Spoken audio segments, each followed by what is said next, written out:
Un télescope de la NASA est en train de foncer vers la Terre de manière incontrôlée. Si rien n'est fait, la collision serait inévitable. Mais la NASA lance maintenant une opération de sauvetage audacieuse, unique dans l'histoire de l'astronautique. Aujourd'hui, on s'intéresse au drame spatial le plus passionnant de l'année et on évalue aussi l'ampleur du danger potentiel. Et on commence tout de suite.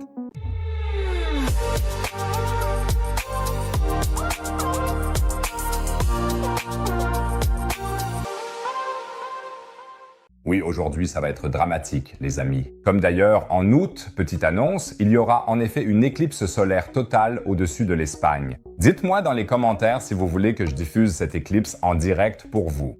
Écrivez simplement stream d'éclipse dans les commentaires si ça vous tente. Et s'il y a assez d'intérêt, alors je ferai ça pour vous en août. Et pour ne rien rater, abonnez-vous directement à la chaîne dès maintenant. Comme ça, vous recevrez une notification pile au moment de l'éclipse. Et pour ceux déjà abonnés, un petit pouce bleu aide énormément la vidéo. 5000 likes devraient me suffire pour apaiser l'algorithme de YouTube. Bon, plongeons maintenant dans ce drame spatial qui commence en l'an 2004. Le 20 novembre 2004, une fusée Delta II a décollé de Cap Canaveral et a mis en orbite terrestre un passager très spécial, l'observatoire Neil Gerald Swift, ou Swift en abrégé. D'ailleurs, ce n'est pas un hasard s'il porte le nom de l'oiseau du même nom, le martinet, qui s'appelle Swift en anglais. En effet, Swift peut se positionner sur un événement cosmique en moins de 2 minutes. Et dans le monde des télescopes spatiaux, c'est incroyablement rapide. Mais que fait Swift exactement? C'est simple, il observe les sursauts gamma. Les sursauts gamma sont les explosions les plus violentes de l'univers connu. Quand une étoile massive s'effondre à la fin de sa vie, ou quand deux étoiles à neutrons fusionnent, ça donne lieu à des sursauts de rayonnement courts mais d'une intensité inimaginable. Un seul sursaut gamma libère en quelques secondes plus d'énergie que notre Soleil pendant toute sa durée de vie, soit environ 10 milliards d'années. Incroyable. L'astronome Neil Gehrels, dont le télescope a reçu le nom à titre posthume, en a décrit le fonctionnement ainsi. Chaque fois qu'un sursaut gamma se produit, ce qui arrive environ 2 fois par semaine, le satellite détecte le sursaut gamma et il envoie un message vers le sol, puis il est transmis par réseau sur nos portables et nous sommes alertés.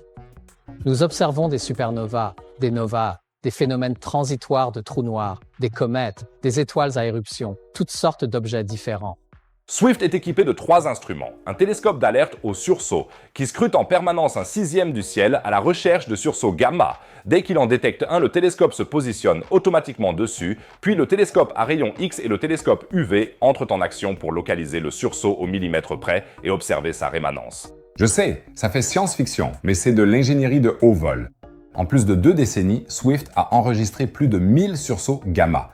Ça nous a montré d'où viennent la plupart de ces explosions, de la mort d'étoiles géantes dans des galaxies lointaines. Ça nous a aidé à détecter le sursaut gamma le plus brillant jamais vu, que les astronomes appellent affectueusement le BOAT. Pas GOAT, le plus grand de tous les temps, comme Lionel Messi, mais BOAT, le plus brillant de tous les temps. Il y a 2 ans, le Soleil s'est en fait interposé. Vous avez bien entendu le Soleil. Le Soleil traverse en effet un cycle d'activité environ tous les 11 ans.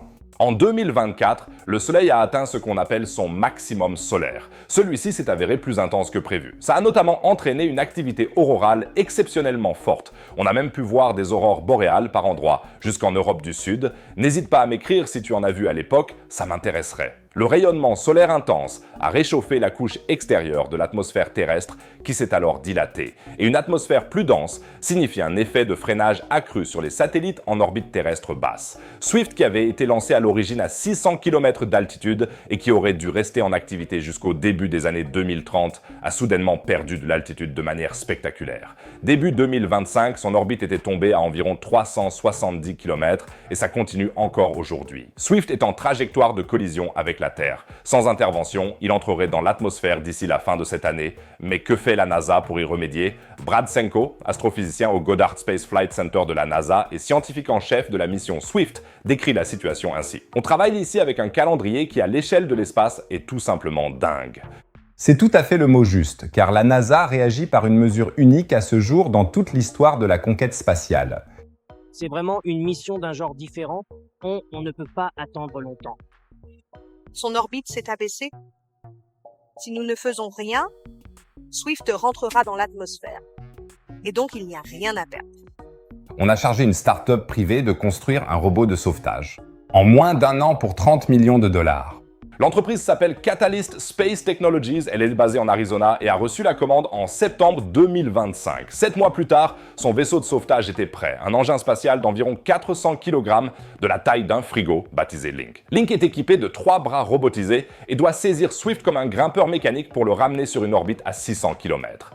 En racontant ça, je me rends compte que tout cela ressemble à un épisode de Perry Rhodan ou quelque chose du genre, mais c'est pourtant bien vrai. Con Healy, le PDG de Catalyst Space, déclare: Ce que l'équipe a accompli en seulement 8 mois est extraordinaire. On a conçu, construit, testé et intégré un engin spatial robotisé destiné à mener l'une des missions de service commercial les plus ambitieuses jamais tentées. Ce qui est dingue, c'est que la NASA, en tant que grande agence, n'est normalement pas réputée pour travailler très vite. À titre de comparaison, les missions habituelles de la NASA de cette envergure prennent souvent une décennie, de l'idée au lancement. Là, ça a pris 8 mois. Le lancement de Link est prévu pour aujourd'hui, le 27 juin. Pas de manière classique depuis le sol, mais à bord d'une fusée Pegasus XL qui sera larguée depuis un avion de ligne Lockheed reconverti, baptisé Stargazer. Le lancement aura lieu au-dessus de l'atoll de Kwajalein dans le Pacifique Sud. On n'est plus chez Perry Rhodan, mais plutôt chez James Bond. Mais tout cela est bien vrai. Et si tout se passe comme prévu, Link mettra 1 à 2 semaines pour rattraper Swift. Ensuite, il fera quelque chose qu'aucun vaisseau spatial commercial n'a jamais tenté de la sorte.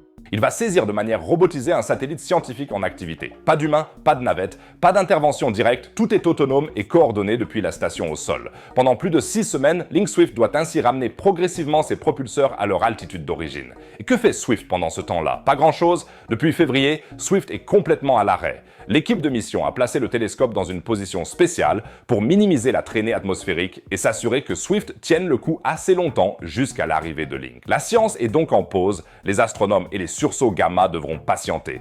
Daniel Perley, de l'université John Moores de Liverpool, spécialiste des événements cosmiques à évolution rapide, a résumé la situation en quelques mots. Swift nous manque déjà beaucoup, ça fait mal de ne pas pouvoir l'utiliser.